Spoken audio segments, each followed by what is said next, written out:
एक रेस्तरां में एक टेबल को घेरे हुए 4 कुर्सियां बहुत उदास थीं। ये कुर्सियां थोड़े दिन पहले ही तो आई थीं। पुरानी कुर्सी को बाहर शिफ्ट कर दिया गया था। पुरानी कुर्सी के जाने से टेबल उदास थी और नई कुर्सी से दोस्ती करने की खुशी भी थी। पर जाने क्यों यह नई कुर्सियां ना तो बात करती, ना ही कभी गलती से मुस्कुराती, और टेबल उनसे दोस्ती करने की तमाम कोशिश कर रहा था। जब कुर्सियां धीरे धीरे उनसे बात करने लगी तो कुर्सी ने बताना शुरू किया। वह किसी घर के डाइनिंग टेबल की कुर्सियां हैं। वह रेस्टोरेंट में आकर बहुत दुखी हैं। वे चारों वहां हमेशा ठाके लगाती थी।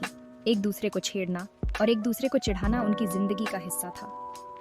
वह वहां बहुत खुश थी। मुश्किल से उन कुर्सियों का यूज होता था क्योंकि उस घर के लोग बहुत बिजी थे। 1-1.5 घंटे के लिए ही उन कुर्सियों पर बैठते थे। सुबह घर से लोग जल्दी जल्दी 15-20 मिनट में नाश्ता निपटाते और भागते। वहां के साहब और मेम ऑफिस जाते थे और बच्चे स्कूल। सब जल्दी में रहते थे। फिर रात के खाने के वक्त सब आधे या 1 घंटे के लिए उस पर बैठते थे। शाम का नाश्ता सब लिविंग रूम में टीवी के समाने करते थे। पर यहाँ तो एक आदमी उठता नहीं है कि दूसरा बैठ जाता है। हमारा तो रोम रोम दुखता है, ना बोलने का मन होता है और ना ही हंसने का। जिंदगी बोझ सी लगने लगी है। टेबल ने मुस्कुराते हुए कहा, बस इतनी सी बात। अरे दोस्त, अभी दिखाता हूँ एक जादू। उस मोटे को देखो। सारी कुर्सियों ने उस मोटे आदमी की तरफ देखा और सबने अपनी आंखें भींच लीं।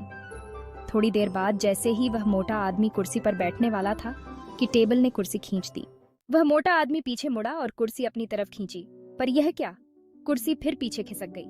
वह आदमी घबरा गया। उसने फिर भी डरते हुए फिर से कुर्सी खींची, पर कुर्सी फिर पीछे खिसक गई।